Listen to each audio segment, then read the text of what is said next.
Okay, so here we'll take a look at some Greek art. The first piece isn't actually so much a piece of art as just a place, and that place is not preserved archaeologically well enough to show you anything interesting from it. Instead, you just get a diagram. I'm not sure why this is included on the syllabus other than because of its cultural importance. The Athenian Agora was an assembly place where people conducted not just business, but also it was the center of civic life more generally, right? So political contests would have taken place here, political canvassing would have taken here. This is just the center of Athenian civic life. You'll remember that they give you a question, or at least I think we saw a question on one of these multiple choice sets where they want you to compare this to the Forum of Trajan. And you'll note that a lot of those Roman imperial forums differ from the Agora in this specific way, that imperial fora were designed spaces, whereas the Agora developed in an organic sort of way over the centuries. Okay, so that's it for that. Like I said, nothing actually to show you artistically. Take a look here at the Anavisos Kouros. This is shown to you as an exemplar of Kouroi statues, but remember, there were a lot more of these. This actually represents a fairly developed form of it. The Kouros statue starts out as a highly stylized figure and then grows to be slightly more naturalistic as time goes on. This is a more naturalistic one because you can see that the musculature and the style of the body itself are fairly naturalistic, even though the pose is still highly artificial and constrained. You can see that he has the typical Kouros pose with the foot projecting forward and then the stiff arms on the side. Think back to the portrait of King Menkaure and his queen, and you'll see clearly the influence of Egyptian art on these Kouroi statues. So the Kouros doesn't need to be someone specifically. That is to say, the Kouros is an example of young masculinity, and it might be used as a grave marker or as a memorial to a specific person, but it's not thought that the Kouros has to reflect that person's physiology or anatomy or the way their face looks, right? They're supposed to be idealized representations of the beauty and grace of young manhood. This one in particular was dedicated to a man who fell in battle fighting for his country. This was thought to be, glorious and great in its own way. Actually, the Greeks had a weird obsession with this. We think it's kind of a tragedy if someone dies young, but the Greeks seem to think that if you died young doing something really noble, it was the best death you could have, in part because it spared you from the indignities and the horrors of old age as you lost your strength, right? That is, in a sense, great going out on top. Anyway, so the Kouros statue comes from the Archaic period, so keep that in mind because we'll in a minute look at some sculpture from the later Classical period, and then after that we'll look at some sculpture from the Hellenistic period. Archaic period is still highly formalized, a little bit stiff, and a little bit abstract. Also from the Archaic period is the Peplos Kore. This is effectively the female companion to the Kouros. Kore statue, and by companion I don't mean that it was set up next to the Kouros statue, rather just that it's the counterpart to it. Okay, so the Peplos Kore is so called because she is a Kore statue and she's wearing a garment known as the Peplos, which is a really long piece of cloth that's folded and then it's girded with a belt in the center. So you can see a little bit better here on the Kore than you could on the Kouros statue that these were originally painted. They're polychromatic. The paint survives in traces here. You can see some of the red in her hair, but otherwise a lot of it's gone. Kore statue, similar to the Kouros statue, might just be an embodiment of the young woman as an idea rather than a specific young woman. It's also possible that this isn't actually literally a korai, a young maiden, but is meant to be a goddess. It's kind of hard to tell because the most important part of the statue would have been whatever it was that she held in her hand.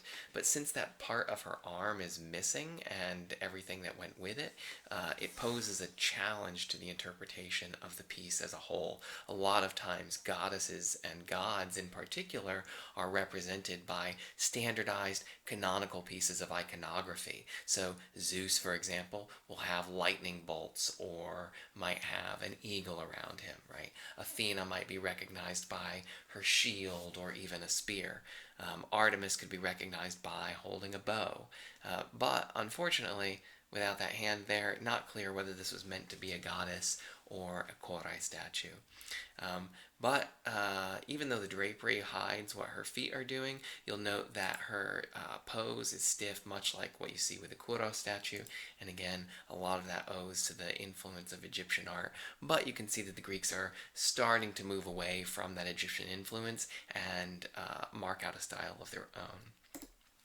Forget about sculpture for a second. Take a look here at the Niobedes krater. This was a wine mixing vase. You can see it's got those handles on it for transporting around, getting it to the party and all of that. These, like all Greek pottery, all the Greek vases, we call them Greek vases, but each of the different Greek vessels you see usually has a different function.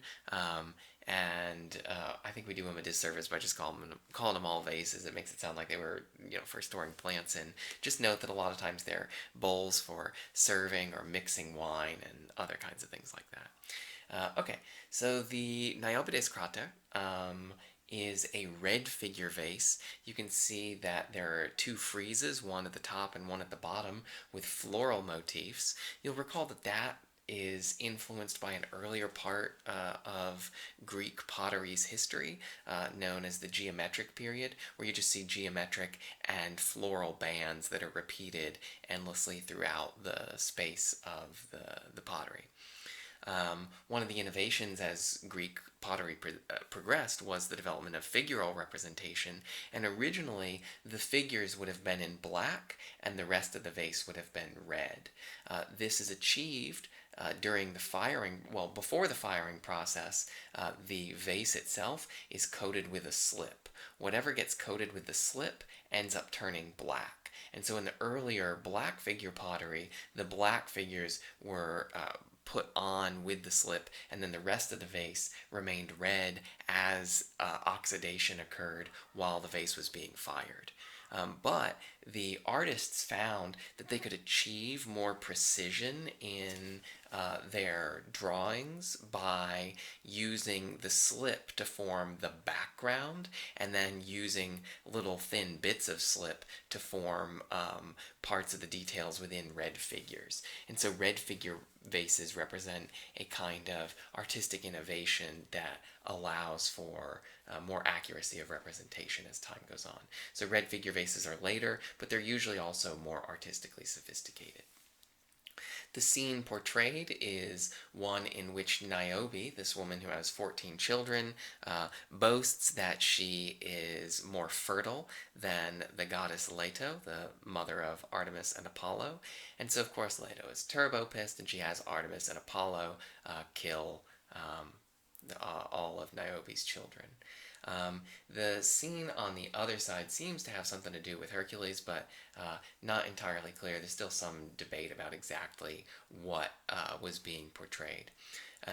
The key point about the Niobe side is that it's a representation of hubris. Stylistically, everything takes place on the same register, but there are different. It appears that the painter was trying to achieve different levels of background and foreground, or just simply different levels of, say, like a hillside, or different levels of composition. Okay, back to sculpture. Here's the famous one, the Doryphoros, or the Spear Bearer. It's by this guy Polykleitos, who became the main influence upon the classical mold of sculpture, in part because his development of what's known as the canon, which is the ideal mode for representing the human form. So you can see that there's been a huge advance over the Kouros statue, in part because the Kouros is stiff and formalized, but the spear bearer is dynamic, and that owes to his contrapposto pose. Note that this is actually a marble copy of what was originally a bronze statue when Polykleitos made it.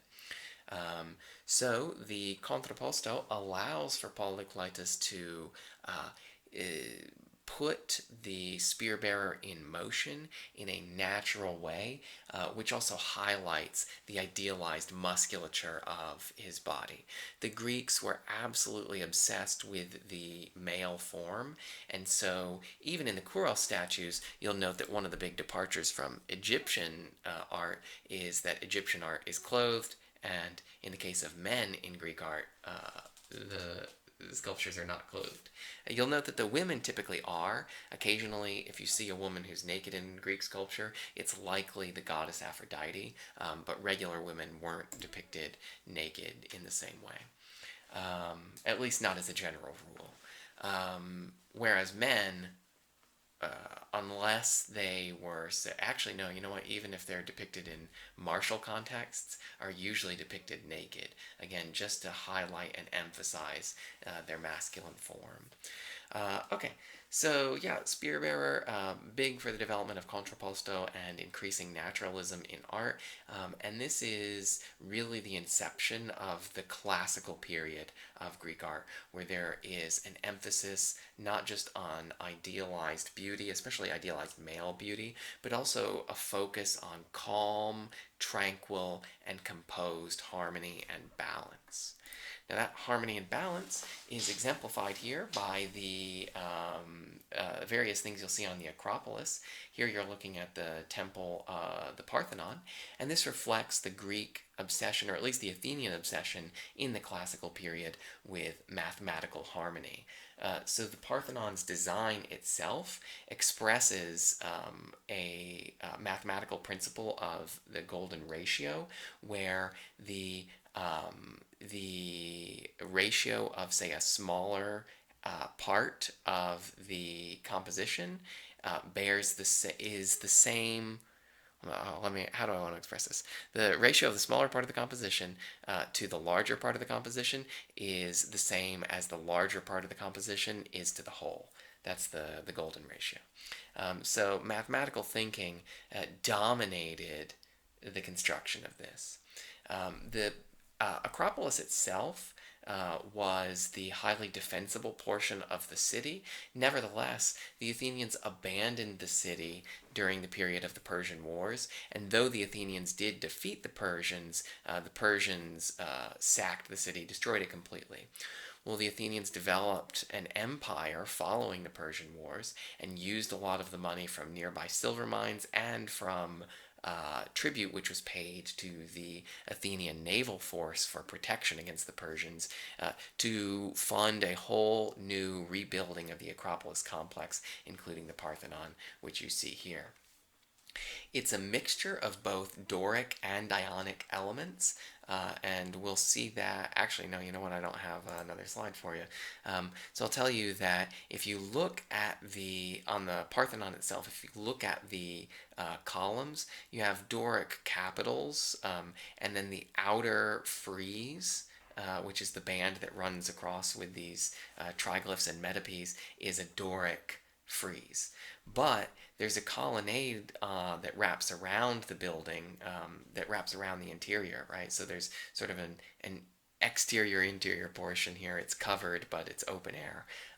And inside that, or on that inner portion, you have an inner frieze, which is an Ionic frieze, which is to say it's continuous. It's not interrupted with the alternation of triglyphs and metopes like the outer Doric frieze. So yeah, it's a combination of artistic or architectural styles. Key things to remember about the Parthenon is this thing, the pediment, which is in bad shape. There's two of them, right? One on the west and one on the east, and these pediments reflected episodes in Athena's life. The pediment sculptures are in other museums. The Greek government is hoping those will be returned, especially the stuff that the British Museum has, but the Louvre also has some of the sculptures from the Parthenon. Then the friezes, the Doric frieze on the outside depicts different mythological scenes, including things like the Amazonomachy, or the fight against the Amazons, and the battle of the centaurs and the Lapiths. And these are meant to be construed allegorically, where the forces of civilization are fighting against the forces of monstrous barbarism. And this is a part of Athenian cultural chauvinism, where they conceive of themselves as the forces of civilization defeating the forces of barbarism in the form of the Persians. Couple of things. Oh, and then I didn't talk to you guys about the inner frieze. The inner frieze represents a long, continuous narrative of the Pan-Athenaic festival. This thing, the plaque of the Ergastines, is taken from the Pan-Athenaic festival frieze, which is continuous. And in the Pan-Athenaic festival, effectively what they do is they bring a statue of Athena up to the Acropolis. It's a big parade, big procession. It involves the whole city. And so they need a whole frieze wrapping around the whole building to display it. So the plaque of the Ergastines demonstrates what's called the Phidian style. I should note that Phidias oversaw the sculpture throughout the Parthenon. And the plaque of the Ergastines reflects the Phidian style, which is dominated not just by this sense of tranquility, but also really elaborate drapery. The drapery becomes the star of the show in the Phidian style. And you see that ends up becoming the dominant mode of Greek art, even through the Hellenistic period. And then, of course, in the Hellenistic period, you'll recall that Alexander's expansion of his empire eastward to India ended up transmitting Greek artistic styles all the way to India. And then that gets picked up in earlier iconic representations in Buddhist art, and that makes its way as far east as Japan eventually, where you can see that there is Greek-influenced drapery on occasion on some of the statues of either the Buddha or the Bodhisattvas. Okay, there on the bottom, you see some of the sculptures from one of the pediments, where it's thought that Helios and his horses are rising out of the corner. Sort of an interesting thing that Phidias cooked up here, where the sculpture of the sun appears to be rising from a horizon line defined by the limits of the pediment itself. In the Temple of Victory, also on the Acropolis, there's this figure of Victory, or Nike, adjusting her sandal. And one of the things that's interesting about this is the fact that she's in an unbalanced posture, but remember, Greek art, focus on balance and symmetry. She's nevertheless a perfectly balanced representation, because her drapery, which is hyper stylized here, is echoed by the outline of her wings, some of which has been lost over time, but her wing counterbalances the drapery, and so it produces this perfectly harmonious balanced scale. Okay, so if you take a look here at the Erechtheum, you can see the dual influence of different styles of Greek art on the Acropolis structures, because there you can see you have some Ionic columns. They're Ionic because you see they've got those volutes there in the capitals. Okay, we went over the Parthenon and the Acropolis more generally in extreme detail. That was the very brief Cliff Notes version. Grave stele of Hegesso, you'll remember a stele is any sort of vertical carved object. This is supposed to serve a mortuary purpose, as you would assume from grave stele. One of the things that's interesting about this is it reflects the high classical style, so you can see that influence of the Phidian style with the drapery has made its way among tons of other sculptors as well in this latter part of the 5th century, and it shows a domestic scene of Hegesso with her retainer or her handmaiden. So yeah, you can see the influence of the classical style. and it's a domestic scene, which is important. Usually, right, we've seen scenes of gods or historically important things, but instead this is just a charming domestic, piece of regular life. Okay. Winged victory of Samothrace, you have to skip ahead a couple centuries here to 190 BCE. Samothrace was an island. They have they had a sort of naval reputation to uphold, and so the winged victory of Samothrace originally sat atop a sculpture of a boat, right? And she's meant to be either landing on the prow of the boat or about to take off of it. And so you can see there's a lot more dynamism here than what you saw in the classical period. Here we're squarely in the Hellenistic period, which tends to emphasize dramatic and intense emotion, where the classical style focused a lot more on balance and harmony and all that kind of crap.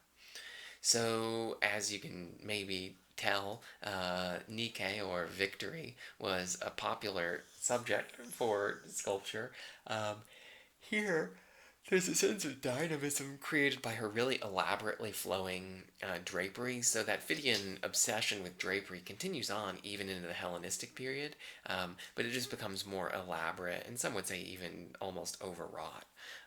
Nevertheless, despite the fact that she's clearly cloaked in all this really heavy drapery that's flowing, creating a sense of the wind as she's moving along on the front of this boat, you can see with the way that her midriff seems like it's exposed, even though it actually is covered by a thin veil of drapery, that the artist has chosen to accentuate or highlight certain parts of her body as though she were almost a nude, despite the heavy drapery. The head has been lost, as have the arms, so it's kind of hard to tell exactly what she was doing, whether she was making a particular gesture or holding, say, a weapon. But it doesn't matter. You can overall get the sense for the rich, sorry, probably you guys feel the same way, the rich ornamentation of the Hellenistic style. Speaking of Hellenistic style, take a look at this, the Great Altar of Zeus and Athena at Pergamon. There you see a reconstruction of it in this museum in Germany, but the reconstruction is just there to give you a sense of the context for the relief carvings. You can see that these are carved in very high relief, and the one that you're supposed to know for the exam at any rate is this relief carving of Athena battling the giant Alcyoneus, whom you see there on the right. So what's interesting about this is as Athena grabs Alcyoneus, his body is bent this way, right? There's a kind of swirling circularity to the composition, and this is meant to echo the circular nature of Athena's shield. So there's a lot of attention to detail here in the composition itself. Whoops. Hold please. I don't know what I did. There's a lot of attention to detail there in the composition.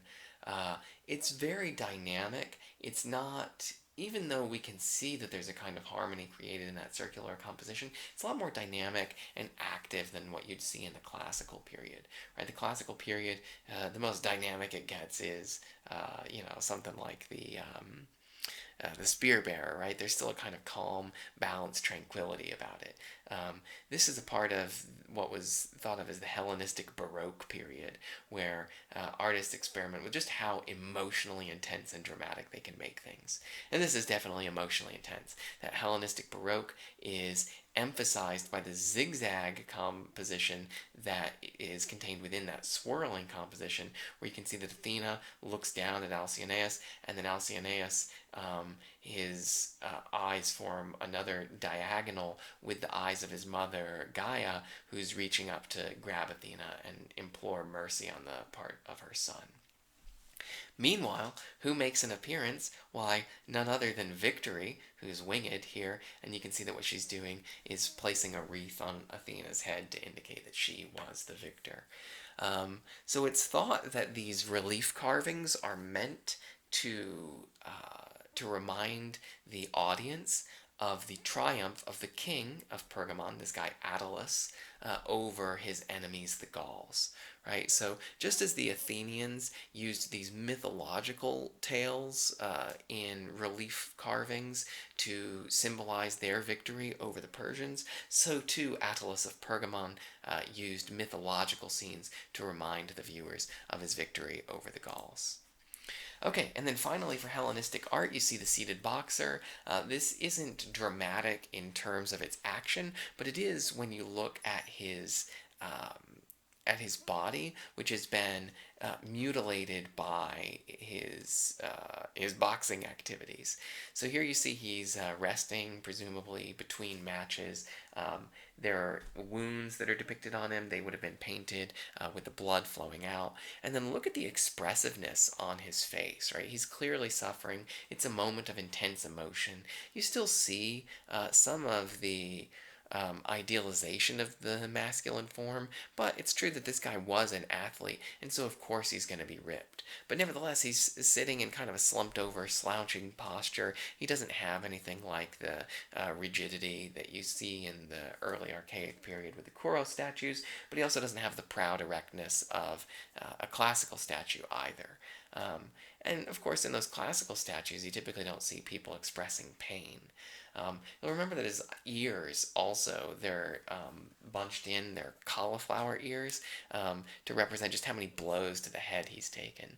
So it's a powerful, emotional scene, and it reflects the sort of preoccupation with emotion and drama that you see in the Hellenistic period. I should also note that this is a very rare find because it is an original Hellenistic bronze. We see a lot of these statues that are Roman marble copies of Greek bronze originals, and the thing was, a lot of bronzes got melted down for the metal throughout history, to form weaponry and other kinds of things. And so this bronze happened to have survived, and that's why it's, such a rare original. Okay, so that's the end of Greek art. Just remember 3 basic periods. There's the Archaic period, best represented by these Kouros statues. There's the Classical period. This is the period of the Doryphoros and the stuff on the Acropolis. Remember, Classical period, very obsessed with balance and harmony. And then there's the Hellenistic period. You see with a lot of this dramatic and intense composition. This is from something else. Ignore this. This will be in the Roman presentation, even though really this is a Roman copy of a Greek original and should maybe be considered Greek art, but we'll see that next time.